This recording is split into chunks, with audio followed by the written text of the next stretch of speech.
সুপ্রিয় দর্শক মন্ডলী, সবাইকে শুভেচ্ছা। আজ আমাদের অতিথি সাংবাদিক সোহেল মাহমুদ।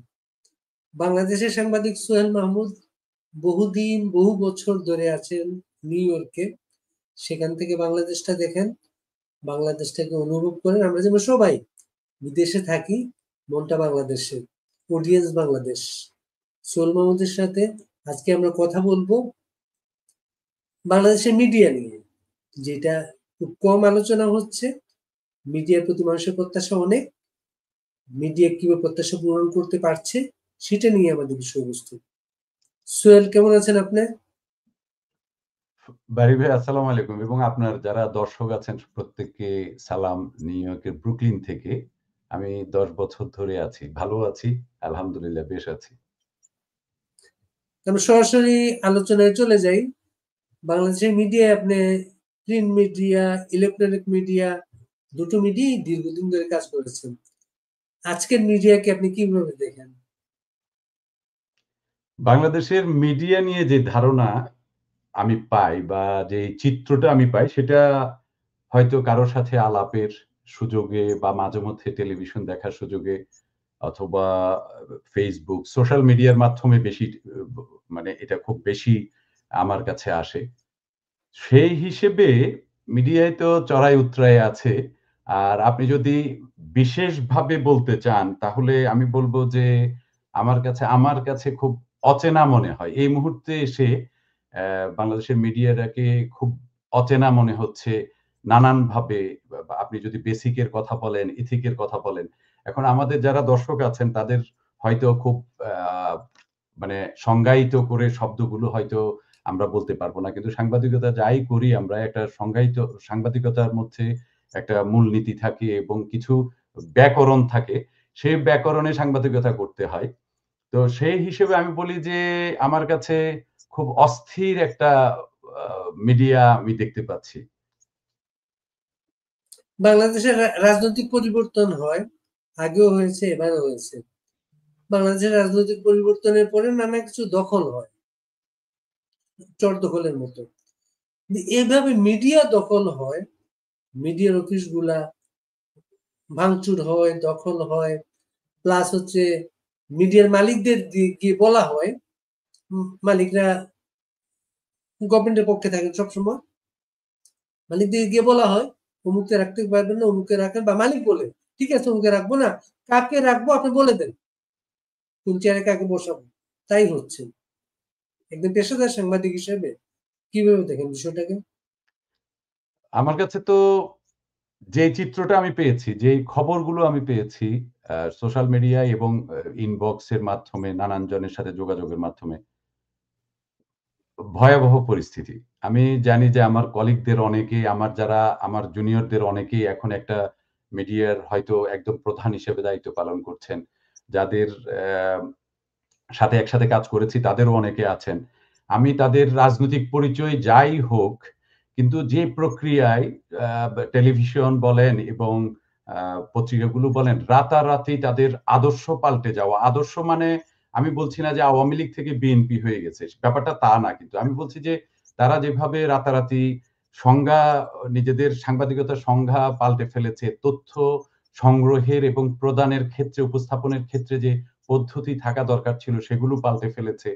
সবকিছু আমার কাছে এই মুহূর্তে মনে হচ্ছে খুব এলোমেলো এবং তথ্য আ অ দেয়ার ক্ষেত্রেও এক ধরনের এলোমেলো অবস্থা বিরাজ করছে। সেটি হয়তো এমনও হতে পারে যে ৫ আগস্টের পরে যে পরিবর্তন, সেই পরিবর্তনের একটা প্রভাব আছে। আবার এমনও হতে পারে যে একটা বিরাট তো শূন্যতা তৈরি হয়েছে সেটা বলা যায়। আওয়ামী লীগের সময়ে যারা বিভিন্ন সময়ে ১৫ বছর ধরে যারা দায়িত্ব পালন করেছেন তাদের মধ্যে আমি বলব না সবাই সুবিধাভোগী। সুবিধাভোগী লোকজনও ছিল সেটা আমি আপনি ভালো করেই জানি এবং সব সরকারের সময়ে থাকে সেটা। কিন্তু সুবিধাভোগীর বাইরে আপনি যেটি বলছিলেন যে চর দখলের মতো আ বাস টার্মিনাল দখল, বাজার দখল, বিভিন্ন কিছু লঞ্চ ঘাট দখল, ফেরিঘাট দখল সেগুলো হতো। কিন্তু মিডিয়া দখলের এই প্রক্রিয়াটা আমার কাছে রীতিমতো আমার কাছে মনে হয়েছে উদ্বেগজনক। এবং যে কালচারটা তৈরি হয়েছে, আপনি শুধু একটু ভাবেন বা আমি যারা দর্শক তাদেরও বলছি ভাবার জন্যে, যে একটা কালচার যখন একবার তৈরি হয়ে যায়, একটা সিস্টেম থেকে যখন সেটি ট্র্যাক থেকে নিচে নেমে যায়, সেটিকে উদ্ধার করা খুব কঠিন হয়ে যায়। এবং বাংলাদেশের মিডিয়ার এই মুহূর্তে সংবাদ প্রকাশের ক্ষেত্রে কিংবা ব্যবস্থাপনার ক্ষেত্রে এটি আমার কাছে খুব ভালো মনে হয় না, এবং এটি কোনো শুভ লক্ষণ না। মিডিয়া দখলের সুনির্দিষ্ট অভিযোগ বা ঘটনা আপনার কাছে কি আছে যা আমাদের শেয়ার করতে পারেন? সেভাবে আমি সুনির্দিষ্ট হয়তো বলতে পারবো না, এবং আমি বলতেও চাই না। কারণ আমি চাই না, আমি একটা ব্যক্তিকেন্দ্রিক মানে কথা বলতে চাই না। কিন্তু আমি এমনও জানি যাদের ধরেন ভালো উপস্থাপক। আমি শুধু একটা বিষয় হয়তো বুঝাতে চাই আপনাকে, যে একজন সম্পাদকের, যদি একজন টেলিভিশনের সম্পাদক, যিনি টেলিভিশনের হেড হবেন, নিউজ হেড হবেন, তিনি ইন্ট্রো কি হবেন, একটা নিউজের প্রেজেন্টার যেটুকু করবেন, সেটা কি হবেন সে সম্পর্কে তার ধারণা থাকতে হবে। তারপর যিনি ভয়েস ওভারে কি হবে, রিপোর্টার কি বলবে, সেটা তার ধারণা থাকতে হবে। রিপোর্টার বলার পর যিনি ইন্টারভিউ করবেন, যার ইন্টারভিউ দেবেন, তার কি ধরনের ইন্টারভিউ কতটুকু যাইতে পারে সেটার একটা ধারণা থাকতে হবে। এখন এইসব ধারণা যদি কারোর না থাকে, শুধুমাত্র ধরেন একজন ভালো উপস্থাপক হয়তো হতে পারেন, সেই কারণে তিনি দেখা গেল একটা টেলিভিশনের কিংবা একটা রেডিওর কিংবা একটা পত্রিকার এই ধরনের শীর্ষ পদগুলো দখল করে ফেলেন, শুধুমাত্র পলিটিক্যাল দখল করে ফেলেন শুধুমাত্র রাজনৈতিক পরিচয়ের কারণে। এটি আসলে আমার কাছে খুব শুভকর মনে হয় না। বারী ভাই।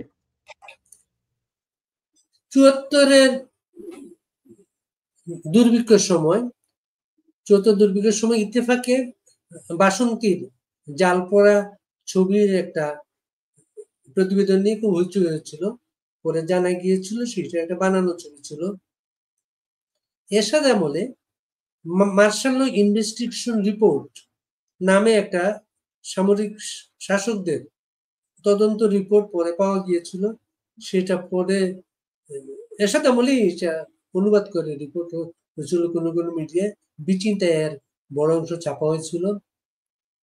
এরপরে ইদানিং খুব কাছাকাছি সময় 1/11 এর সময় আমরা দেখলাম সামরিক গোয়েন্দা সংস্থা ডিজিএফআই মিডিয়ার লোকজনকে প্রজেক্ট দিচ্ছে। প্রজেক্ট মানে হচ্ছে এই রিপোর্টটা ছাপতে হবে এবং সাথে একটা খাম থাকতো। সাংবাদিকরা কেউ খাম গিয়ে নিয়ে আসতেন অথবা অফিসে পেয়ে যেতেন খামটা। ডেইলি স্টারের সম্পাদক মাহফুজ আনাম পরে একটা টেলিভিশন চ্যানেলের টক শোতে সরি বলেছেন যে আমরা দুঃখ প্রকাশ করেন। দুঃখ বলেছেন যে আমরা ডিজিএফ এর চৌথা সাংবাদিকতা করাটা আমাদের ঠিক হয় নাই। সাংবাদিকতা সবার সাথে সবার বক্তব্য নিয়ে রিপোর্ট ছাপা হয়। এখন কিন্তু আবার তা ফিরে এসেছে। তাহলে আমাদের সাংবাদিকতা কি একেবারে অগ্রসর হলো না এত বছরে? না, অগ্রসর হলো না, দুইটা বিষয় বলি। একটা প্রথম কথা হচ্ছে যে আমাদের গুণগত মান কেমন ছিল? আমরা কি ভালো সাংবাদিকতা আদৌ পেয়েছি কিনা? কিংবা আপনি যে সাংবাদিকতাটা অস্ট্রেলিয়ায় গিয়ে জানেন, বা আমি নিউ ইয়র্কে এসে যে সাংবাদিকতাটা বুঝি, সেটি কি আমরা আসলে সেখানে বাংলাদেশে চর্চা করতাম কিনা? আমরা এখানে কারোর কাছে কোনো তথ্যের জন্য গেলে তার বাসাবাড়িতে গিয়ে হানা দিতে পারি না। তাই না? আপনি তার বাসার চৌহদ্দির মধ্যেও ঢুকতে পারবেন না যদি তার পারমিশন না নেন। এখানে একটা ফোন কল করলেও অনেক বিরক্ত বোধ করে। তাকে টেক্সট করতে হয়। এই ধরনের নানান কালচার যেগুলো আসলেই স্ট্যান্ডার্ড সেটা একটা আদর্শ, একটা মান। কিন্তু আমরা সেই মানের সাংবাদিকতা করি নাই। আমাদের অনেকেই যে সাংবাদিকতায় অভ্যস্ত হয়ে গেছেন, তথ্য পাওয়ার ক্ষেত্রে, তথ্য দেয়ার ক্ষেত্রে যে অভ্যস্ত হয়ে গেছেন, সেটি আমরা মনে করি যে সেটা আসলে কোনো স্ট্যান্ডার্ড না। আমি শুধু একটা কথা বলতে চাই, এইখানে একটা যোগ করতে চাই সেটা।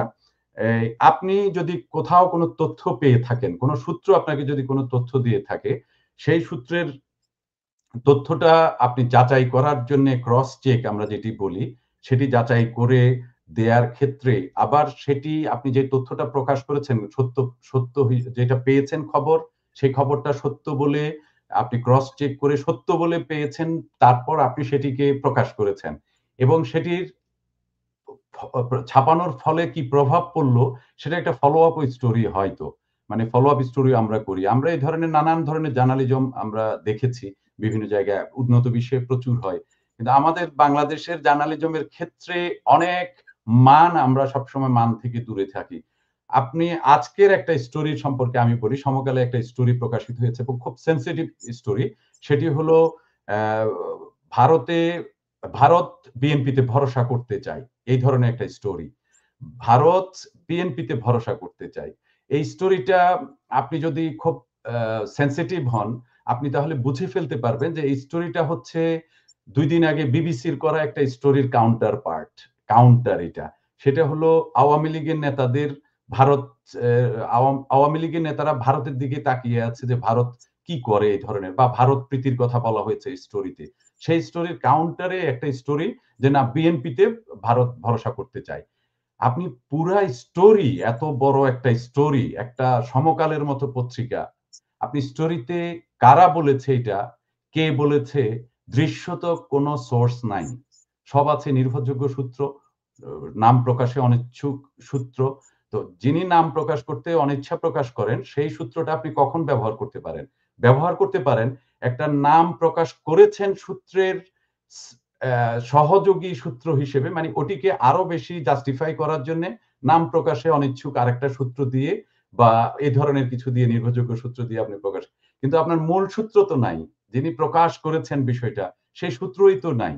তাহলে আপনি নাম প্রকাশে অনিচ্ছুক, তা অসমর্থিত সূত্র, নির্ভরযোগ্য সূত্র, অতি বলবান সূত্র, হ্যাঁ, এইসব সূত্র, চকির তলার সূত্র দিয়ে, এইসব দিয়ে তার স্টোরি হয় না। আমি একটা জিনিস বলি আপনারে, দ্বিতীয় জিনিসটা পরে আসতেছে, কিন্তু এর আগে আরেকটা জিনিস ঢুকে, আসলে অনেক বিষয় চলে আসে মাথায়। আপনার যদি মনে থাকে যে সিন্ডিকেট জার্নালিজম, আপনারা প্রচুর করেছি, কিন্তু সেটা পজিটিভ জার্নালিজম ছিল। পজিটিভ মানে ধরেন একটা ভালো স্টোরি বিল্ড আপ করার জন্য, একটা মেন্টাল মেকআপ তৈরি করার জন্য প্রশাসনের, আমরা একটা গুড স্টোরির জন্য ৩-৪ জন মিলে ৩-৪ অ্যাঙ্গেল থেকে একটা স্টোরি করেছি এবং এটা ফর গুড কজ। কিন্তু সিন্ডিকেট জার্নালিজম যদি ফর ব্যাড কজ হয়ে থাকে, তার মধ্যে আমি শুধু বলি যে আপনি হঠাৎ করে যখন ১-১১ এলো, আপনি যেটি বলছিলেন যে মিলে মিশে ৪-৫ পত্রিকায় একই স্টাইলে একই ধরনের এক ব্যক্তির বিরুদ্ধে স্টোরি করা, এখন আসলে সেই সিন্ডিকেট জার্নালিজমটা হচ্ছে।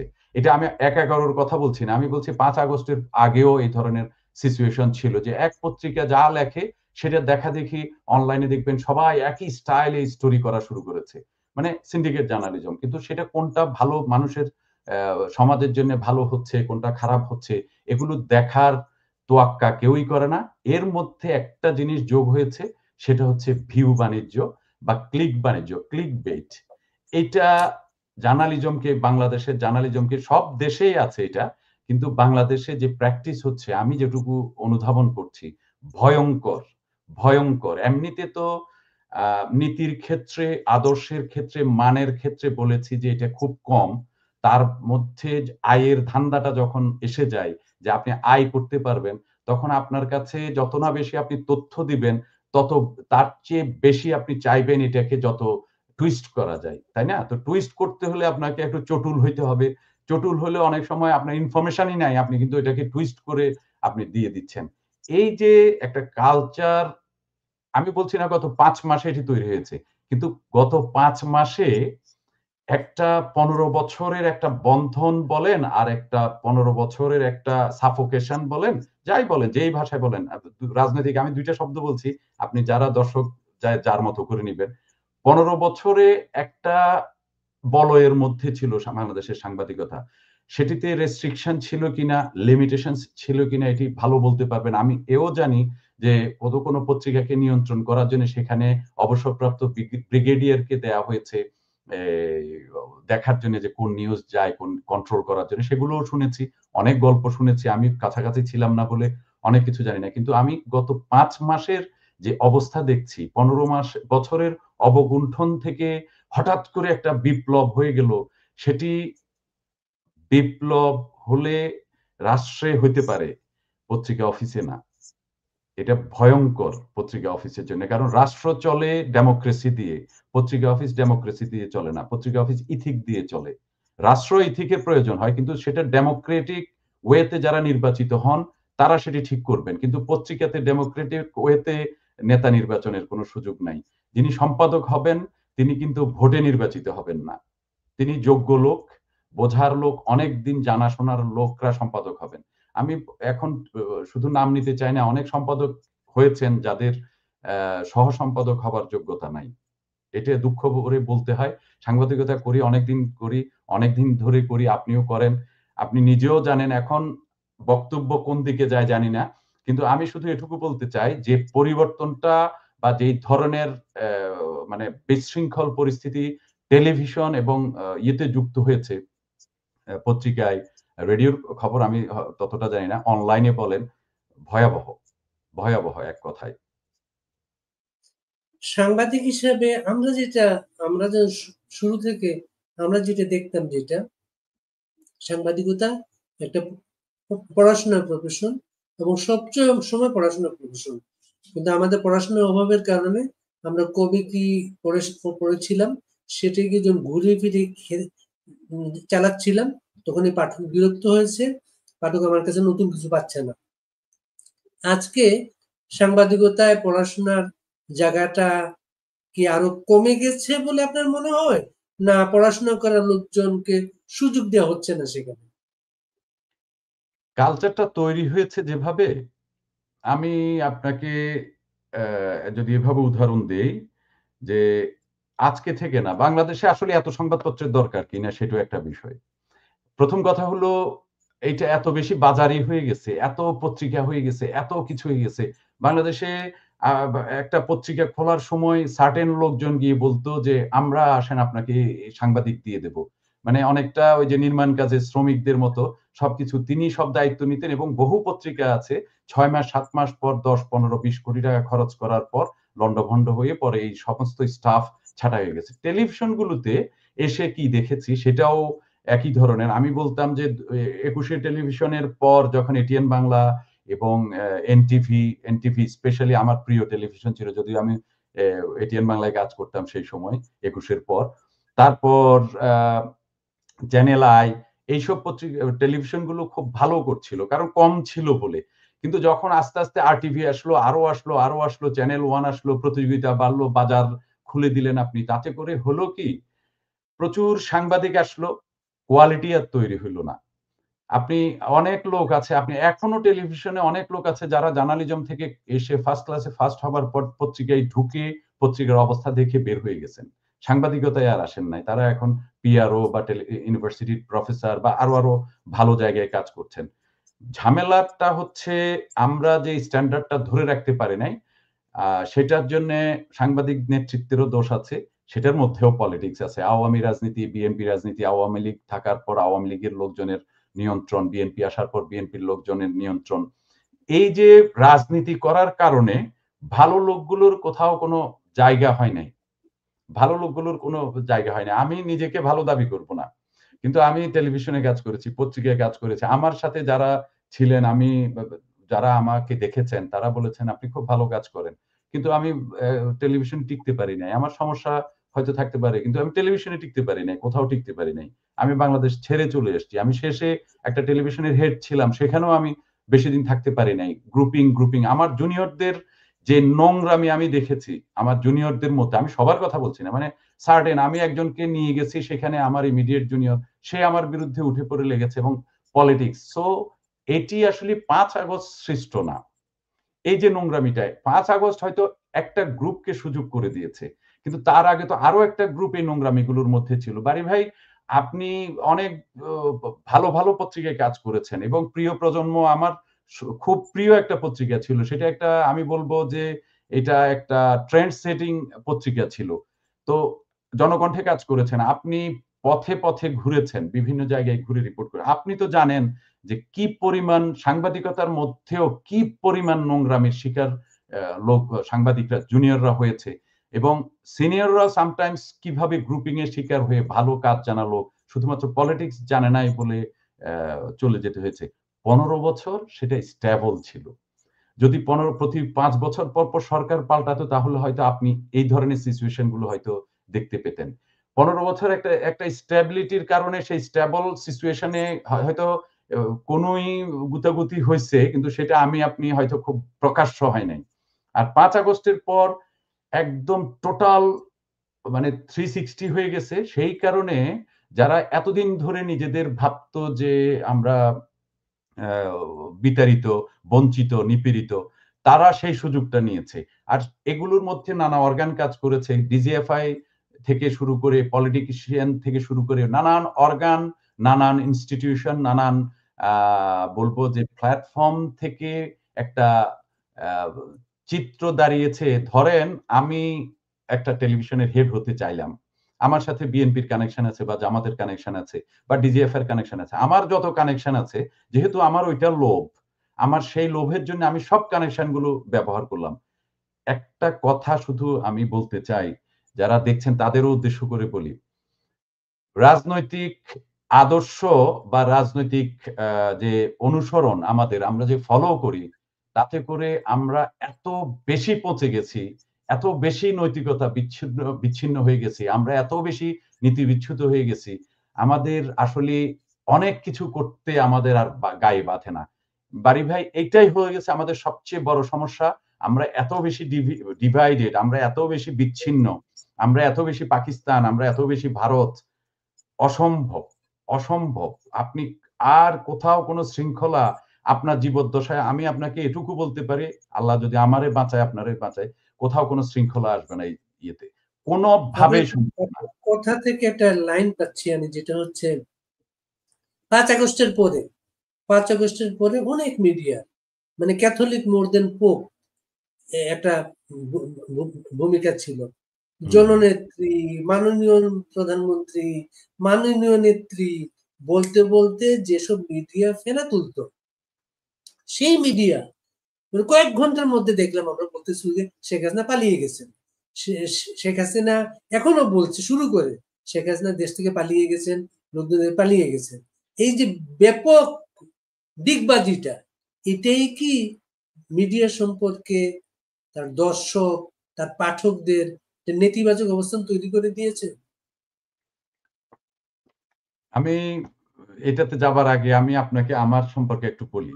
আমি একটা প্ল্যাটফর্ম চালাই এখানে, প্রবাসী টিভি নামে, এবং অ্যা এই প্ল্যাটফর্মে ২.৫ লাখের মতো ফলোয়ার আছে। আমি ফলোয়ার বাড়াতে চাই নাই। আমি চাইছি ইনফরমেশন দেওয়ার জন্য, এবং কাউকে কখনো বলি না যে লাইক দেন, আমার এটাতে ফলো দেন, এই করেন, সেই করেন। আমি প্রো পিপল লোক না। আমি শুধুমাত্র ভাবি যে যার ইনফরমেশন দরকার এবং যত কষ্ট হোক, আমার যত ব্যয় হোক, আমি সেই তথ্যটুকু আপনাকে দেব। এই কাজটা আমি গত ১০ বছর ধরে আমেরিকাতে করে আসছি। আমার কাজ হচ্ছে তথ্য দেয়া। কার তথ্য দিচ্ছি সেটা জানা না। মানে আমি জামাতের তথ্য দিচ্ছি কিনা, না আওয়ামী লীগের তথ্য দিচ্ছি, না বিএনপির তথ্য দিচ্ছি। তো আমার এই তথ্য পাওয়ার ক্ষেত্রে আমি মিসিসিপির জঙ্গলে গেছি। সেই আমেরিকার শেষ মাথায় গেছি, একটা বাঙালি আছে ওইখানে। আমি যখন জেনেছি যে বাঙালি আছে, এবং উনার রাজনৈতিক পরিচয় আমি জানি নাই। আমি আজ পর্যন্ত কারোর রাজনৈতিক পরিচয় জানি নাই। আমি শুধু জানি যে সেখানে একজন বাংলাদেশী আছেন, একজন বাঙালি আছেন। আমি চলে গেছি। নিজের পকেটের পয়সা খরচ করে। আমি আমার ভিডিওতে কারোর কাছ থেকে কোনো পয়সা নেই না, এবং কারোর কাছ থেকে কোনো খরচও নেই না। এটা নিজের পকেটের পয়সা খরচ করে। আজকে কথাটা আপনাকে বলছি, আপনার মাধ্যমে বলার সুযোগ পাচ্ছি। কারণ এটা আমার প্ল্যাটফর্মে, আমি I cannot say this। নিজের ঢোল নিজে পেটাতে পারব না। তো ঝামেলা হয়ে গেছে। আমি কিন্তু যখন ছাত্র আন্দোলন শুরু হয়ে গেছে, তখন আমি ছাত্র আন্দোলনের এখানে জামাতের একটা প্রোগ্রাম ছিল, সেই প্রোগ্রামটা করছিলাম, কাভার করেছি। একটা বড় প্রোগ্রাম ছিল, সেটি কাভার করেছি। এবং এখানে আ জ্যামাইকাতে আরো একটা প্রোগ্রাম ছিল ছাত্রদের। সেটি আ ইস এখানকে নিউ ইয়র্কে যারা ছাত্ররা আছে তাদের একটা বড় প্রোগ্রাম ছিল। আমি সেটিও কাভার করেছি। তার মানে আমি ২ টা পরপর ২ দিন ২ টা প্রোগ্রাম, বড় প্রোগ্রাম যেটি আমার কাভার করার সুযোগ হয়েছে, সেটি আমি কাভার করেছি। আমার কাছাকাছি যেটা। হয়তো দূরে আরেকটা ছিল, আরো বড় ছিল। আমি হয়তো সেটা কভার করতে পারি নাই। ইন্টারেস্টিং হচ্ছে, আমি ৯০০ এর উপরে ইন্টারভিউ আছে আমার, ইন্ডিভিজুয়াল ইন্টারভিউ। আমেরিকাতে না, সারা পৃথিবীতে কোন বাঙালি তাদের জীবদ্দশায় এই কাজ করে যেতে পারবে না। আমি আপনাকে এটুকু অন্তত বলতে পারি যে ৯০০ এর উপরে ইন্টারভিউ আছে। আপনি সারা পৃথিবীতে কোন বাঙালির দেখাতে পারবেন না যে কোন বাঙালি সাংবাদিক ৯০০ ইন্টারভিউ নিয়ে সেটা আর্কাইভ করে রেখেছে আমেরিকার জীবন। তাও কোন ফানি স্টোরি না। It's not funny story. It's not একটা সিঙ্গল প্লেস এর কোন স্টোরি না। এটা ডিফারেন্ট প্লেস এর। আমেরিকার ১৩-১৪ স্টেট, যেখানে আমার যাওয়ার সৌভাগ্য হয়েছে। মজার ঘটনা, আমি কিন্তু এদেরকে কাউকে জামাত হিসেবে চিত্রিত করি নাই। ইনি আওয়ামী লীগের লোক, আমি সেটা চিত্রিত করি নাই। আমি শুধু যেটা করেছি, মাঝে মধ্যে বিএনপি প্রোগ্রামে ডাকলে বিএনপি প্রোগ্রামে যেতাম। প্রোগ্রামে যেতাম। আমি কোথাও বলি নাই শহীদ প্রেসিডেন্ট জিয়াউর রহমান, কোথাও বলি নাই বঙ্গবন্ধু শেখ মুজিবুর রহমান। মানে আমি পলিটিক্যালি কোনো মোটিভেটেড কোনো স্পিচ আমার পক্ষ থেকে কোনো ন্যারেশন আমি দেইনি। আমি শুধু স্টোরিটা কভার করেছি। মজার ঘটনা হলো সাকি সময় টিভির একজন রিপোর্টার, তিনি টাইমস স্কোয়ারে তাকে মারধর করা হলো, লাঞ্ছিত হয়েছেন। তো টাইমস স্কোয়ারে লাঞ্ছিত হবার পর আমি কিন্তু এটার কোনো স্ট্যাটাস দেই নাই। তার এই সাকির স্টোরি নিয়ে একটা গ্রুপ বলল যে এটা একটা প্রতিবাদ সমাবেশ করবে তারা একটা কার্ড আমাকে পাঠালো। আমি কিন্তু ছাত্র আন্দোলনের ২টা স্টোরি করলাম, তাই না? আগের দিন তারপর দিন বিশাল কাভারেজ করলাম, ৪০ মিনিট ১ ঘন্টা ধরে তাদের সবার বক্তব্য প্রচার করলাম লাইভ।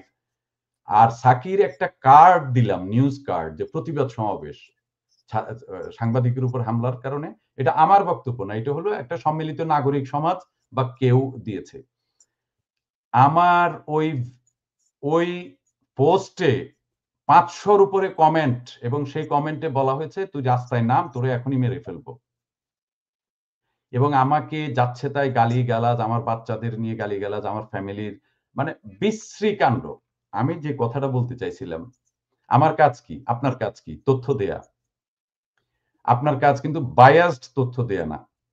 আপনার কাজ বায়াস তথ্য দেয়া কখন? যখন আপনি একটা প্রতিবাদ করবেন যে না, এটা ঘটনা ঠিক হয় নাই, সাকির উপর হামলা। হ্যাঁ, সেটা আমার রাইট আছে বলার। কিন্তু আমি আমার প্ল্যাটফর্মে বলবো না, আমি প্রবাসী টিভিতে বলবো না। সেটা আমি আমার পার্সোনাল আইডিতে বলতে পারি যে সাকির উপর হামলাটা ঠিক হয় নাই, ছাত্র আন্দোলনে নিহতদের এটা ঠিক হয় নাই। সেগুলো ডিফারেন্ট ইস্যু। কিন্তু আমি আমার প্ল্যাটফর্মে এই ধরনের কিছু করি নাই। কিন্তু আমাকে মেরে ফেলা হবে, কেটে ফেলা হবে, আমাকে ইনবক্স করেছে, ইনবক্স। আচ্ছা, এটা কেন বললাম? আপনি তথ্য দিচ্ছেন। এখন যিনি তথ্যটা নিচ্ছেন তারও তো একটা মান দরকার। আমরা গত ২০ বছর বলেন আর ৫০ বছর বলেন, সাংবাদিকতার দুঃখটা কোথায় জানেন? সাংবাদিকতা, বাংলাদেশের সংবাদপত্র, বাংলাদেশের সংবাদ মাধ্যম, প্রচার মাধ্যম, যে ভাষাই বলেন, গণমাধ্যম যেভাবেই বলেন, তারা একটা স্ট্যান্ডার্ড তৈরি করতে পারে নাই যে পাঠকের তথ্য বোঝার, যে কোনটা তথ্য, আর তথ্য দেয়া, যিনি তথ্য দেন তার কি পার্সপেক্টিভ, তার কি রোল হওয়া দরকার। আমার রোল নিউট্রাল রোল। নিউট্রাল মানে আমি শুধু তথ্য দেব। আওয়ামী লীগের হোক, বিএনপির হোক, জামাতের হোক। এখন আপনি শুধু জামাতেরটা নিবেন, আপনি জামাত করেন বলে, যেই আপনি বিএনপিটা দেখবেন ক্ষেপে যাবেন, এটা তো হতে পারে না। আপনাকে সেই সহিষ্ণুতা থাকতে হবে। একটা ভালো কথা, যে আপনার বিশ্বাসে আমার অমত থাকতে পারে, আপনার বিশ্বাসে আমার অমিল থাকতে পারে, আপনার বিশ্বাসে আমার বিশ্বাস না থাকতে পারে, কিন্তু আপনার বিশ্বাসে আমার সহিষ্ণুতা থাকতে হবে। এইটা আমাদের বোঝা দরকার। আমরা সেটা বোঝাইতে পারিনি। মানে দেশের রাজনৈতিক প্রতিহিংসা রাজনীতিটা বিদেশেও ছড়িয়ে পড়েছে। এভরিহোয়ার। এটা আপনি এখানে, আমি যে সোসাইটিতে থাকি, ব্রুকলিনে থাকি, এবং এটা চার্চ ম্যাকডোনাল্ড এভিনিউতে আশেপাশে বলা হয় 50,000 লোক থাকে, এবং এখানে বাঙালিদের মসজিদ আছে ১, ২, ৩, ৪। বাঙালিদের মসজিদ ৪, জামাতের মসজিদ আছে একটা, বিএনপির মসজিদ আছে একটা, আওয়ামী লীগের মসজিদ আছে একটা, আরেকটা হলো ব্যক্তির মসজিদ আছে একটা। আপনি বুঝতে পারেন ব্যাপারটা কিরকম? তার মানে মসজিদে বিভক্তি, সংগঠনে বিভক্তি, এভরিথিং। আওয়ামী লীগ সবচেয়ে পেকুলিয়ার মনে হয়, বিএনপিতেও ২ ভাগ ধরেন, আওয়ামী লীগেও ২ ভাগ। কারণটা কি? কারণটা হচ্ছে মত। তার ১ম তারা যেকোনো কিছু আপনি যখন থ্রো করবেন, আপনি যখন কোনো কিছু ছাড়বেন, মত প্রকাশ করবেন, তখন তারা সেটাকে ১ম বিবেচনা করে আওয়ামী লীগ, বিএনপি দিয়ে। আরেকটু উপরে গেলে চিন্তা করে ভারত, পাকিস্তান দিয়ে, ইন্টারন্যাশনাল যদি হয়। তারপর চিন্তা করে ধর্ম দিয়ে। এই যে অ্যা অঞ্চল, ধর্ম এবং রাজনৈতিক দল চিন্তায় আপনি যে বিভক্তি, অসম্ভব। এইটা আপনি দূর করবেন কিভাবে? এটা তো দূর করতে পারবেন না। বাংলাদেশে বহু আওয়ামী লীগের নেতা আছেন যারা অনেক অন্যায় করার পরেও জামাতের দুলাভাই হবার কারণে আত্মগোপনে টিকে আছেন, ভালো আছেন। আর অনেক কর্মী আছেন, আমি যেভাবে দেখেছি, অনেক কর্মী আছেন যাদের কোনো ভূমিকাই ছিল না। তারা নিহত, তাদেরকে নির্মমভাবে হত্যা করা হচ্ছে। হচ্ছে তো। এটি তো অস্বীকার করার জো নাই। এখন কেউ যদি এইজন্যে আমাকে আবার গালিগালাজ শুরু করেন, সমস্যা নাই। কিন্তু বাংলাদেশে তো খুন হচ্ছে, ধর্ষণ হচ্ছে। যেই চিত্র আমরা দেখি, আমি অন্তত এটুকু বলি, আমি ফেসবুক নিয়ে কাজ করেছি, কিছু ডাটাবেস তৈরির কাজ করেছি বিভিন্ন সময়। তো সেই স্টাইলটা আমার জানা আছে, সেই মানটা কিভাবে কাজটা করতে হয়। ফেসবুক ইদানিং এখন প্রচুর, প্রচুর কি বলে আপনার তথ্য দিচ্ছে বাংলাদেশ থেকে, যেগুলো এই ধরনের তথ্যগুলো খুন খারাপি। তার মানে মানুষ এখন অ্যাক্টিভ বেশি এসব নিয়ে। দিন যত বেশি যাবে আরো বেশি হবে। এআই না, এআই প্রতারণা না। অন্তত এটুকু তো বোঝার টেকনোলজি বোঝার মানে ক্যাপাসিটি আছে, সক্ষমতা আছে যে এগুলো এআই প্রচারণা না। হচ্ছে। যা হচ্ছে আওয়ামী লীগের সময় হয় নাই তা বলছি না। কিন্তু এখন তো বেশি হচ্ছে। এখন যে সিচুয়েশন দাঁড়িয়ে গেছে, এবং প্রতিদিন যেখানে সেখানে একটা ঘটনা দেখে, ফেসবুক দেখে বলতে হচ্ছে যে হ্যাঁ, আসলেই তো প্রচুর হচ্ছে। অনেক ঘটনা ঘটছে। তো এগুলোর এই যে বলছি যে ডিভিশনটা রাজনৈতিক কারণে, ধর্মের কারণে বা অঞ্চলের কারণে আমাদের মধ্যে প্রচুর। অনেক বেশি। বাংলাদেশে ইতিহাসে এই প্রথম একসাথে অনেক সাংবাদিক কিন্তু গ্রেপ্তার অবস্থায় জেলে আছেন। বাংলাদেশে এই প্রথম এত সাংবাদিকের বিরুদ্ধে মোটিভেটেড হত্যা মামলা দায়ের করা হয়েছে। আমি আপনাকে হয়তো বলতাম সোহেল, এগুলোর বিরুদ্ধে বিদেশ থেকে এটা প্রতিবাদ করা উচিত। আপনি যে অভিজ্ঞতাটা বললেন, একজন সময় টিভির সাক্ষীর উপর হামলার ঘটনার প্রতিবাদ করতে গিয়ে আপনি যে পরিস্থিতি পড়েছেন, এই সাংবাদিক যারা গ্রেপ্তার অবস্থায় আছেন দেশে, তাদের জন্য কিভাবে কাজ করা সম্ভব? আমাদের আমাদের তো এখানেও ইউনিটি নাই। আমি নিউ ইয়র্কের অবস্থা তো খুব জটিল। আমি প্রতিবাদ করি নাই। আমি শুধু আরেকজনের প্রতিবাদের খবর, যে প্রতিবাদ সমাবেশ হবে সেটা ছেপেছি, পোস্ট করেছি। তো আমি প্রতিবাদ যারা করেছে বাংলাদেশে বৈষম্য বিরোধী ছাত্র আন্দোলনের অ্যা মিছিলে গুলি, নিহত যারা হয়েছেন তাদের স্মরণে যে প্রোগ্রাম হয়েছে, এখানে প্রতিবাদ সমাবেশ হয়েছে, তাদের প্রতি একাত্মতা, সংহতি জানিয়ে যে সমাবেশ হয়েছে, সেটা তো ২ টা কভার করেছি। আমি তো, যদি আপনি হিসেব করেন যে আমি একটা ছোট্ট কার্ড দিয়েছি যেখানে সাকির উপর হামলার প্রতিবাদ করেছে আরেকটা সংগঠন। তো সেই সংগঠনেরও তো বলার অধিকার আছে। আপনার যদি আমি ১ ঘন্টা, ১ ঘন্টা করে ২ দিন কভার করি, তাহলে আমি আরেকটা সংগঠনেরও কথা বলতে পারি। সেখানে তো আমার মত দেই নাই। আপনি আমার মত দেই নাই সেটা না বুঝে আমার উপর আক্রমণ করেছেন। আমি মত দিলে জানি আপনি কি করতেন।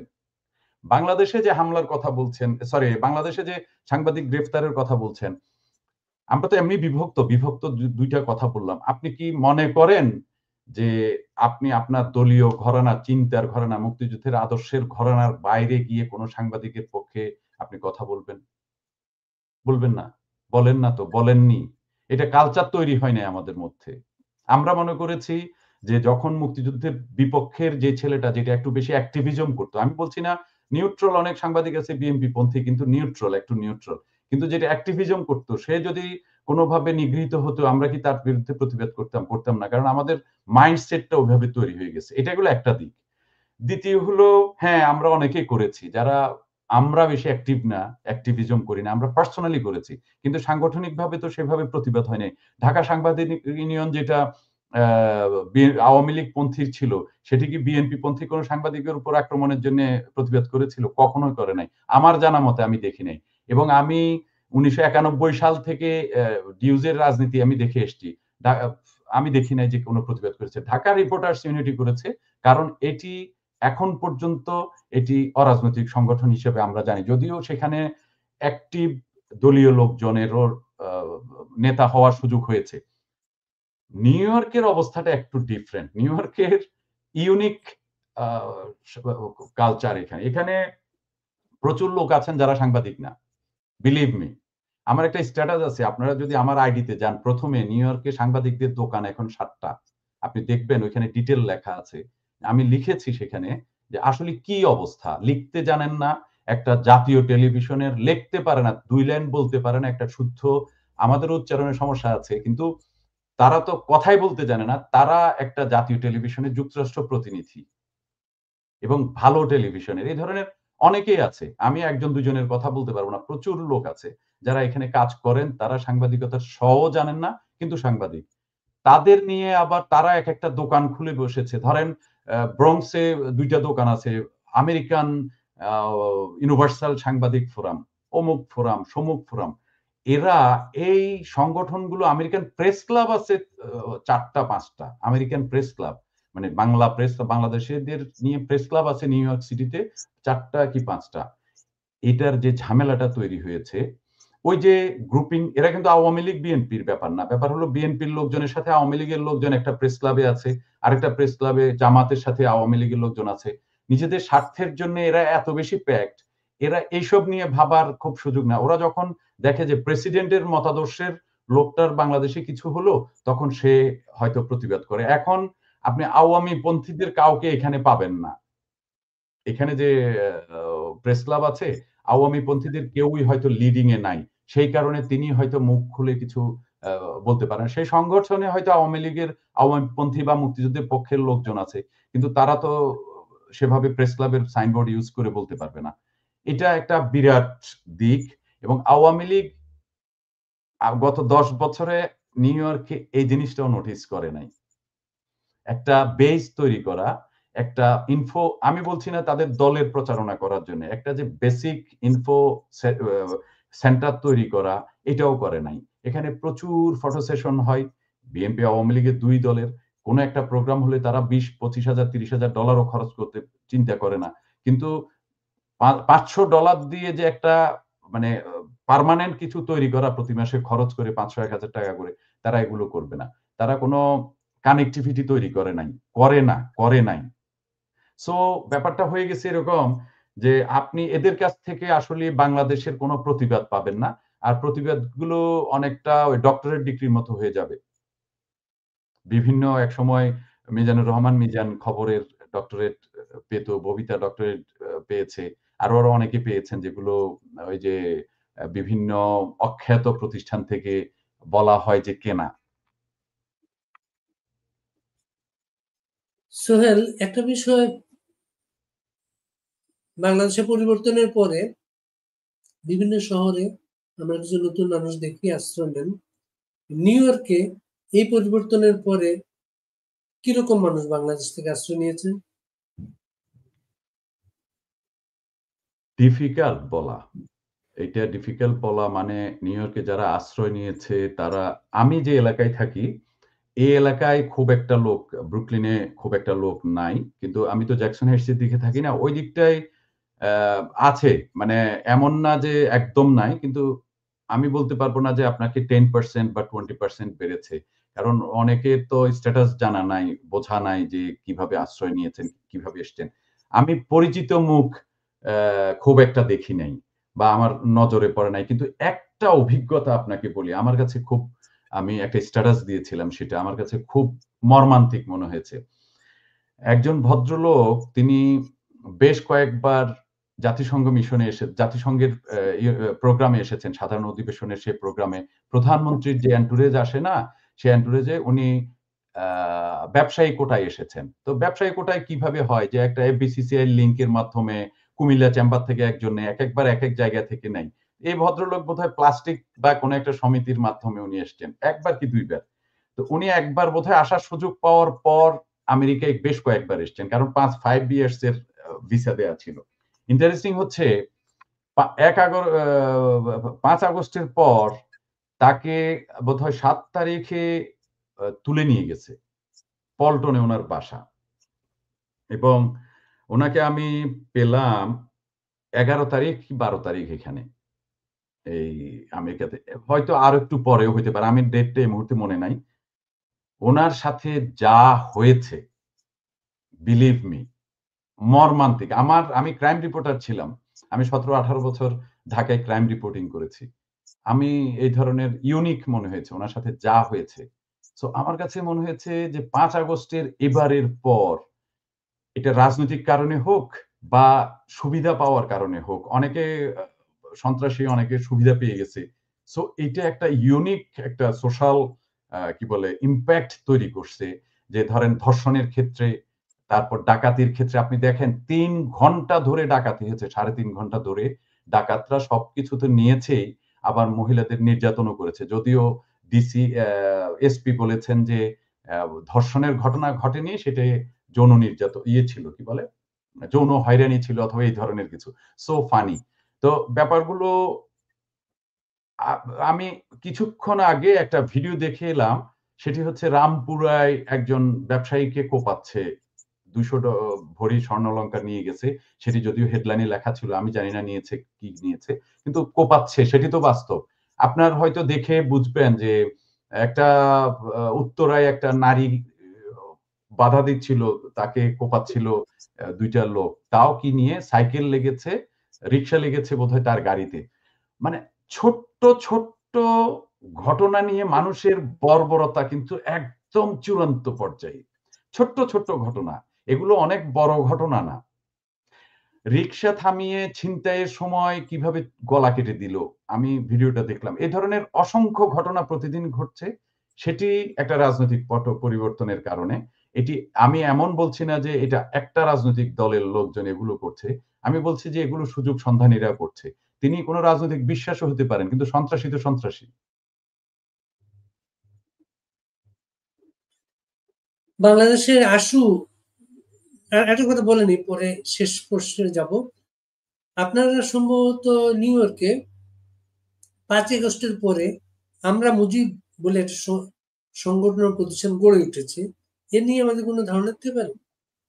আচ্ছা, এটা আমার এলাকায়। আমার এলাকায় মানে ব্রুকলিনে যেখানে আমরা আছি এবং এটি আমরা মুজিব হচ্ছে ১ম সংগঠন সম্ভবত আমার অ্যা এত বড় অফিস নিয়ে যুক্তরাষ্ট্রের কোথাও আওয়ামী লীগের অফিস আর আছে বলে আমার জানা নাই। যুক্তরাষ্ট্র আওয়ামী লীগের বা কোন স্টেট আওয়ামী লীগের এত বড় অফিস আছে, এত মানে চমৎকার অফিস। তো আমরা মুজিব আওয়ামী লীগের অফিস না, কিন্তু মুজিব আদর্শের মুক্তিযুদ্ধের সপক্ষের যারা আছেন, আওয়ামী লীগ না করলেও যারা মুক্তিযুদ্ধের আদর্শে বিশ্বাস করেন, তাদের জন্য এই সংগঠনটা এখানকার কিছু তরুণ করেছে এবং তাদের সাথে আরো যারা সিনিয়ররা আছেন। একটা মজার বিষয় হচ্ছে বলা হয় যে ব্রুকলিনের টাকায় যুক্তরাষ্ট্রের রাজনীতি চলে। এটি হয়তো আরো যুক্তির খাতিরে হয়তো আমি এভাবে অ্যা এত ডিটেইল করব না। কিন্তু আমি শুধু সামান্য বলি, সেটা হচ্ছে ব্রুকলিনের আওয়া নেতারা বা বিএনপির নেতারা, আওয়ামী লীগের নেতারা, বড় নেতারা থাকেন ব্রুকলিনে। অনেকের ব্যবসা আছে, প্রচুর ব্যবসা আছে। তারা ব্রুকলিন থেকে সাহায্য করেন। মানে আপনি একদম মানে অকাতরে সাহায্য করেন। আপনি বিএনপির যেই সিনিয়র এখানকার নির্বাহী কমিটির যে সদস্য আছেন, এখানে ব্রুকলিনে একজন আছেন। তিনিও সন্দ্বীপের বাড়ি, আমার এলাকার। আবার বিএনপির আরো একজন নেতা আছেন বাবুল ভাই, তিনিও সন্দ্বীপের, আমার এলাকার। আওয়ামী লীগের ৩ জন সহসভাপতির বাড়ি হচ্ছে সন্দ্বীপ। এবং আওয়ামী লীগের সাংগঠনিক সম্পাদকের বাড়ি হচ্ছে সন্দ্বীপ। আর এখানকার আপনি জানেন যে এই অঞ্চলের লোকজন কনস্ট্রাকশন এ ঠিকাদারি কাজ করেন, নির্মাণ প্রতিষ্ঠান আছে তাদের। সো তারা একটু বেশি মানে বেশি টাকা পয়সা তাদের আছে। তারা যেভাবে খরচ করতে পারেন, হয়তো একজন সাধারণ কর্মজীবী সেভাবে খরচ করতে পারেন না। সেই সুবিধার কারণে বলা হয় যে ব্রুকলিনের টাকায় যুক্তরাষ্ট্রের রাজনীতি চলে। যুক্তরাষ্ট্র মানে আসলে নিউ ইয়র্কের রাজনীতি। তো আমরা মুজিবের তৈরি হবার পেছনের কাহিনীটা হলো যে এরা যখন দেখলো যে ৫ আগস্টের পর যুক্তরাষ্ট্র আওয়ামী লীগ বা আরো যে অবস্থা, একদম বিচ্ছিন্ন অবস্থা। তারা এখানে বসে চায়ের দোকানে বসে ওইখানে ১ম তো কয়েকদিন ধরে একদম চুপচাপ ছিল। যখন আস্তে তারা জড়ো হতে শুরু করেছে, তখন তারা ভাবলো যে চায়ের দোকানে বসা আর যাবে না। এসব নিয়ে কথা বলার দরকার নাই। আমরা নিজেরা সংগঠিত হই এবং নিজেরা একটা জায়গায় নিয়ে বসি। সো সেখানে তারা একটা অফিস করেছে একদম অ্যা ১৯৮৭ সাল থেকে যে জায়গাটায় আসলে আ বাংলাদেশীদের আবাদ তৈরি হয়েছে। এটা একটা বাণিজ্যিক এলাকা। মানে বাংলাদেশীদের দোকান, ব্যবসা-বাদ বা বাণিজ্য যে এলাকায় সেখানে চার্চ এভিনিউ। এটা চার্চ এভিনিউ এবং ম্যাকডোনাল্ড এভিনিউর কর্নার এটাকে বলে কেনজিংটন।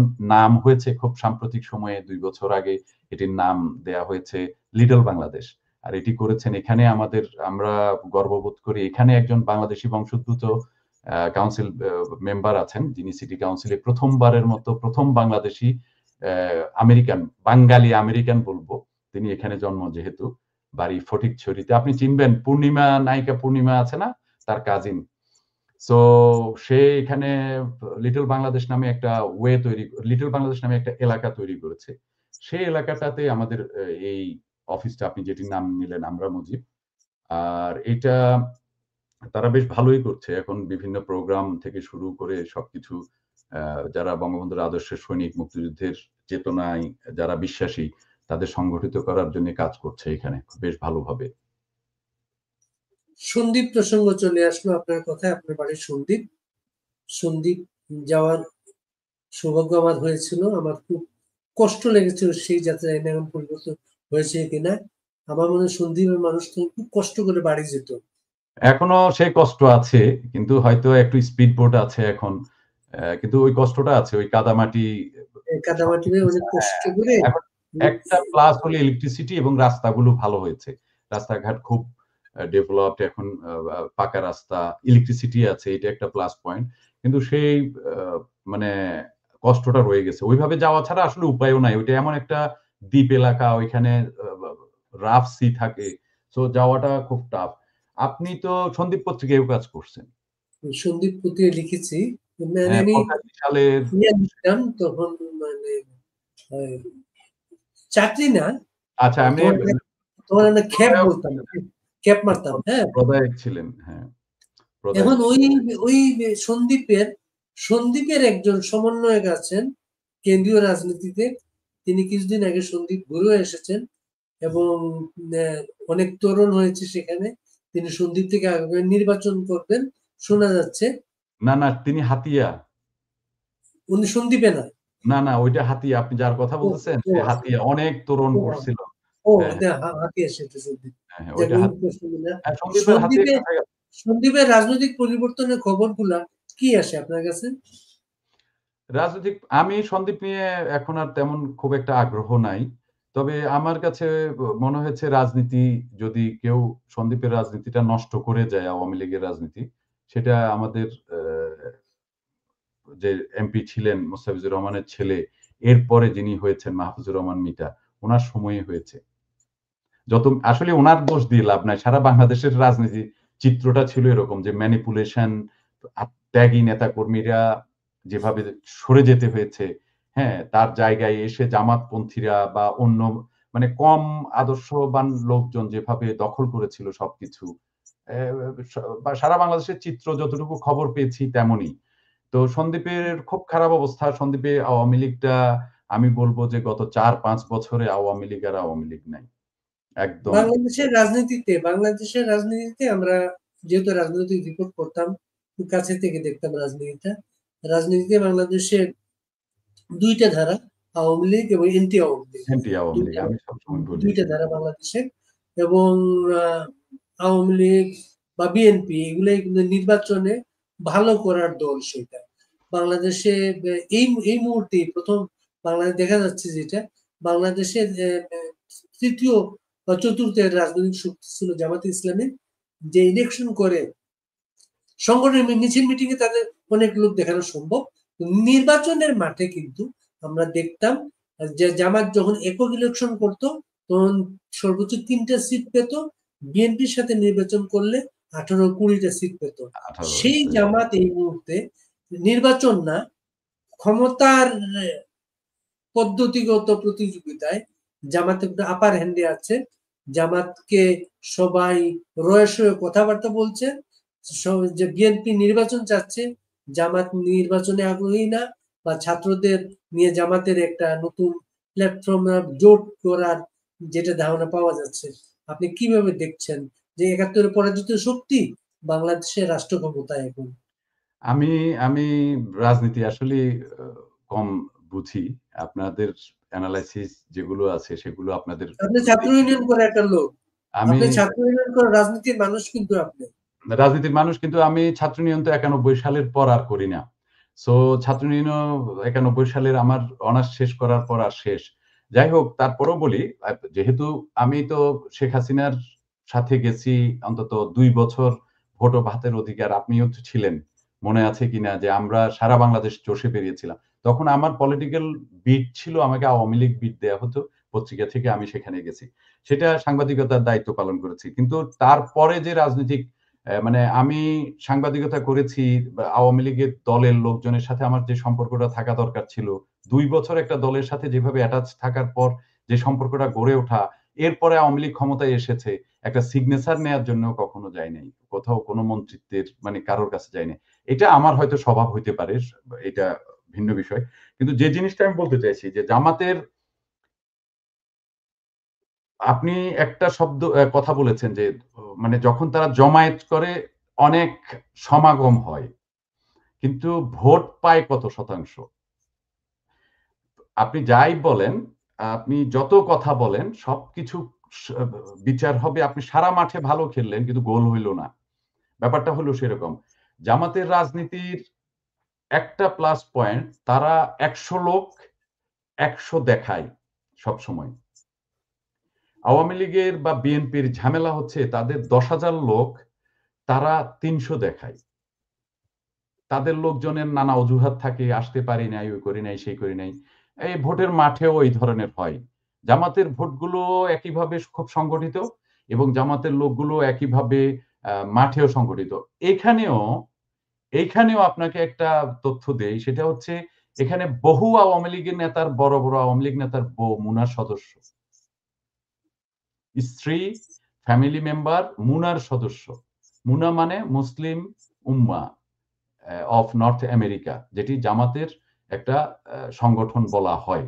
জামাতের সাধারণত বলা হয় মানে কি, জামাতের সমস্ত নেতাকর্মী এটার সাথে সম্পৃক্ত। ছাত্র শিবির যারা করতেন বা জামাতের যারা, এবং আমেরিকাতে আপনি বলতে পারেন best, one of the best organised organisation এখানে। তারা বাফলোতে তাদের লোকজনকে সেট করার ক্ষেত্রে, ব্যবসার ক্ষেত্রে হেল্প করতেছে, এখানে হেল্প করতেছে, সব জায়গায়। তো জামাতের ওই যে অর্গানাইজিং ক্যাপাসিটি বলেন সবকিছু ভালো, এবং এটা দৃশ্যমান যতটুকু, এর বাইরে উতরাইয়া ওঠার মতো ক্যাপাসিটিটা নাই। এটার প্রথম কারণ হলো মুক্তিযুদ্ধে তাদের বিরোধিতা। এবং সেই যে একটা আমি ২ টা কারণ বলবো, শুধু একটা কারণ না। আপনার মনে আছে এরশাদ সময়ের রক কাটা, জামাত শিবিরের রক কাটা, এবং আমি নিজে প্রত্যক্ষদর্শী, আমি কয়েকটা রক কাটা ছাত্রলীগের এবং ছাত্রদলের নেতাকর্মীকে দেখেছি।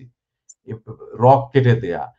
চিটং ইউনিভার্সিটিতে আপনার মনে আছে যে হামিদের হাত কেটে নেয়া জাতীয় ছাত্র সমাজের প্রচুর ঘটনা। ৮৭ সালে আমিন ভাই, ছাত্রলীগের নেতা আমিন ভাইকে হাটহাজারীতে যেভাবে নির্মমভাবে এখানে কোপ, এখানে কোপ, এখানে কোপ, তারপর রগগুলো সব কাটা এবং খুব অর্গানাইজড ওয়েতে।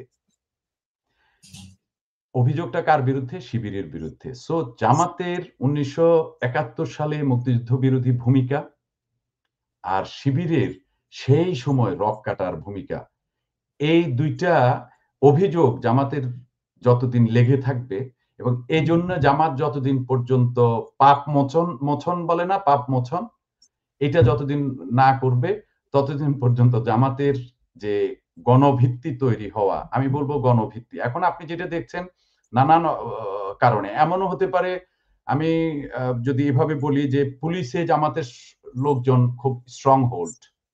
হয়তো ধরেন ১,০০০ পুলিশের মধ্যে যিনি এসপি থাকবেন তিনি জামাতি পড়ে গেছেন। আর্মির মধ্যে ধরেন এই ধরনের জামাতি পড়ে গেছেন। এই ধরনের কারণে জামাতের যে অবস্থাটা দেখছেন। দ্বিতীয় আরো একটা বিষয় হচ্ছে যে সরকারের নড়বড়ে সরকার বলেন বা সাংগঠনিকভাবে দক্ষ, যেভাবে সরকারে একটা দক্ষতা থাকতে হয় না? সরকারের দক্ষতা, আপনি পল্টনের ময়দানে অনেক চিৎকার করতে পারবেন। কিন্তু সরকার চালানো ডিফারেন্ট জিনিস।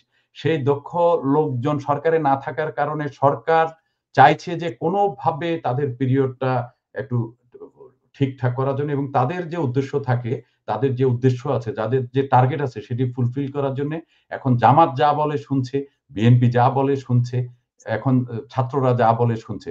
যেহেতু ছাত্রদের সরকার, স্বাভাবিক কারণে তাদের শোনাটা একটু বেশি হবে। কিন্তু সরকার যদি আপনি ভাবেন এই মুহূর্তে আওয়ামী লীগ, আপনার ভাষায় যেটি বলছি যে আওয়ামী লীগ, অ্যান্টি আওয়ামী লীগ, সরকার যদি অ্যান্টি আওয়ামী লীগ লোকজনকে যদি বেশি প্রিভিলেজ না দেয়, তো আওয়ামী লীগের লোকজন মাঠে থাকবে। সেটা সরকারের জন্য একটা বড় ধরনের কাল হয়ে দাঁড়াবে। এবং আপনাকে বলি, যতই বলা হোক, আপনি দেখবেন যে গত কদিন ধরে, গত কয়েক মাস ধরে আওয়ামী লীগ নিষিদ্ধ হোক, আওয়ামী লীগ থাকতে পারবে না, আওয়ামী লীগকে রাখা যাবে না, আওয়ামী লীগ এদেশে রাজনীতি করার কোনো অধিকার নাই। সব বাঘা, বাঘা নেতারা কিন্তু এই ধরনের কথাগুলো বলছে। সব বাঘা, বাঘা। সেটা উপদেষ্টারা বলছেন, ছাত্র নেতারা বলছেন, বৈষম্য বিরোধী ছাত্র নেতারা বলছেন, জামাত থেকে বলা হচ্ছে, দাবি তোলা হচ্ছে নিষিদ্ধ করা হোক। কিন্তু আল্টিমেটলি মাই পার্সপেক্টিভ এটি কখনো সম্ভব হবে না। আমি যতটুকু আমার ক্ষুদ্র জ্ঞানে মনে হয় যে এটি কখনো সম্ভব হবে না। এগুলো rhetoric এবং আপনার মনে আছে কিনা জানি না যে একটা তারেক রহমানের বিরুদ্ধে যে অভিযোগ ছিল যে খাম্বা দুর্নীতি। সেই দুর্নীতিতে আমি বারী ভাই আপনাকে প্রশ্ন করছি, সেই দুর্নীতিটার বিচার হয়েছিল? না। আপনার মনে আছে প্রথম আলো বোধহয় লিড করেছিল ৪ কলামের লিড বা ৫ কলামের লিড, যদি ভুল না করি ৮ কলামের মধ্যে ৪-৫ কলাম বা ৬ কলাম। সেটি হলো খালেদা জিয়া আইএসআই থেকে $৩০০ নিয়েছিল ইলেকশনের জন্য, ম্যানিপুলেট করার জন্য ২০০১ সালে। সেই রিপোর্টের কোনো ইনভেস্টিগেশন হয়ে কোনো বিচার হয়েছিল? এটা কি $৩০০ না ৩০০ কোটি টাকা, সরি দুঃখিত। ৩০০ কোটি টাকা, আমি খুব দুঃখিত। হ্যাঁ, আপনার কি মনে আছে সেই স্টোরির কথা? কিন্তু কোনো বিচার হয়েছিল? বিচার তো পরে আমরা যেটা রিপোর্ট করেছিলাম, ইনভেস্টিগেশন হয়েছিল? যে পত্রিকাওয়ালারা এই রিপোর্ট গুলো করেছিলাম, তারাই তো সময় মতো আমরা সেই আর্কাইভটা লুকিয়ে ফেলি, নিজেরাও লুকিয়ে ফেলি আমরা। সেই কথাটাই বলছিলাম যে আসলে একসময় মানুষ ভুলে যাবে। আমি বিএনপি নেতাদের প্রশ্ন করেছিলাম যে আওয়ামী লীগ ক্ষমতায় এসে ৯৬ সালে আপনাদের প্রথম কি আঘাতটা করেছিল? আমি অনেক সিনিয়র বিএনপি নেতাকে ২০০১ সালে প্রশ্ন করেছিলাম, যারা মন্ত্রী হয়েছিল, অন্তত ১০ জন মন্ত্রীর সাথে আমার খুব ভালো সম্পর্ক ছিল। আমি প্রশ্ন করেছিলাম, ওনারা উত্তর দিতে পারে নাই। অথবা আমতা, আমতা করেছে বা কি ছিল সেটা? জিয়ার মাজার থেকে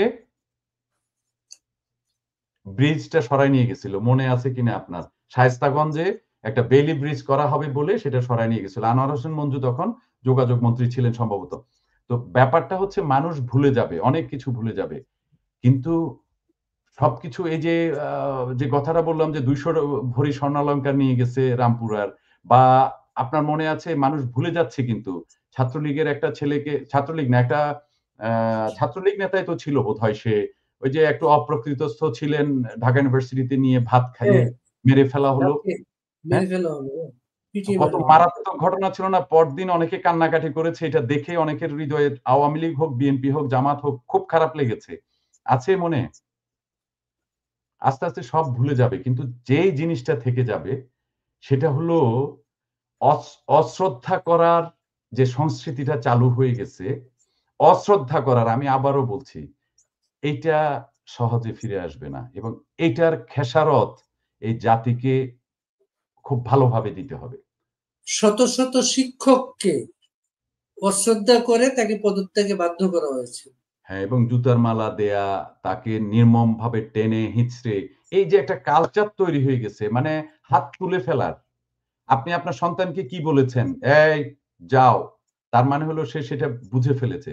কিন্তু সে যদি আপনাকে বলে, "কোথায় যাবো?" চিৎকার করে যদি ঘুরে দাঁড়ায়, তার মানে কি? সমাজটা টিকে আছে কিন্তু ইথিক এবং এই রেসপেক্ট এর মধ্যে। আপনি দেখেন যে আপনি একটা $50 নিচে পেলেন রাস্তায়। আপনি এটা নিবেন না। আপনি কারোর পকেটে পেলেন, নিবেন না। এটা কি? এটা হলো আপনার নীতি। যে আপনি এটা নিবেন না। আপনি শিখেছেন সেভাবে। এটা যদি আপনার না থাকে, আর আপনি আমাকে বললেন, "এই যাও তুমি, সোহেল তোমারে আমি চিনি, তুমি যাও এখন এখান থেকে যাও।" আমি বললাম, "এই বেটা তুই কে?" যদি এই কালচারটা যদি সব জায়গায় চলে আসে, এসে গেছে, আপনি বলেন সেই সমাজের অবস্থা কি ভয়াবহ হবে? কোথায় কে ঠিক করবে? কয়টা পুলিশ ঠিক করতে পারবে? ১৬ কোটি পুলিশও তো পারবে না। ১৬ কোটি পুলিশ লাগবে। প্রত্যেকের পিছনে, পিছনে একজন পুলিশ দিতে হবে। জটিল না? আর অনেক আরেকটা ছোট্ট একটা পয়েন্ট দেই। সেটা হলো অনেক কথা বলা যায়। আপনি বাইরে থেকে অনেক কথা বলতে পারেন। আমি একটা আয়না ঘরের কথা বলি। এই যে আয়নাঘর প্রসঙ্গটা, আমি দুঃখিত আপনার সময় একটু নিচ্ছি। আমি অনেক কথা ব ব মানে বলতে চাই। এই আয়নাঘর ৬ মাস লাগলো কেন আয়নাঘর ভ্রমণ করতে আপনার, সফর করতে? আপনি প্রধান উপদেষ্টা। রাষ্ট্রের প্রধান নির্বাহী আপনি। রাষ্ট্রে যে সরকার ব্যবস্থা, সরকারের প্রধান নির্বাহী আপনি। আপনার আন্ডারে সবকিছু। তো আপনি একটা আয়নাঘর সফরে যেতে ৫ মাস লাগলো কেন? আমি ডক্টর ইউনূসকে প্রধান উপদেষ্টাকে প্রশ্ন করি। তার মানে হচ্ছে আসলে হযবরল অবস্থা। সবকিছুতে একটা হযবরল অবস্থা। এমন কিছু তৈরি করতে হয়েছে আয়নাঘরের মতো। হ্যাঁ, অবশ্যই আপনি দেখবেন বিল্ডিং এর ওয়াল গুলো তৈরি করা, আপনার আ যে চেয়ারটা সেটি দেখবেন পলিশ করা। অনেক কিছু আমরা আরো বেশি ক্লোজ ক্যামেরা থাকলে, ভালো ভিডিও করা থাকলে হয়তো অনেক কিছু বুঝতে পারতাম। বেসিনটা তৈরি করা, ফ্যান গুলো লাগানো। মানে এটা আরো ডার্ক মানে বাজে অবস্থায় ছিল। আর আয়নাঘর তো পৃথিবীর সব জায়গায় আয়নাঘর আছে। কিন্তু ঐটার মতো নোংরা হয়তো নাই আরকি। পৃথিবীর সব জায়গায় আপনি আয়নাঘর পাবেন। আয়নাঘর না, সেখানে আপনি এ ধরনের সেল পাবেন। আপনার অস্ট্রেলিয়াতেও আছে। অনেক ধন্যবাদ সোহেল। আমরা মাঝে, মাঝেই বসবো। বাংলাদেশটা নিয়ে কথা বলবো। আমরা সবাই সারাক্ষণ ফিল করি বাংলাদেশ। ভালো থাকুক আমাদের দেশ। অনেক ধন্যবাদ আপনাকে এবং আপনার দর্শকদের যারা এতক্ষণ ধরে দেখলেন। সবাই ভালো থাকুন, সুস্থ থাকুন। অনেক, অনেক ভালোবাসা সবার জন্যে।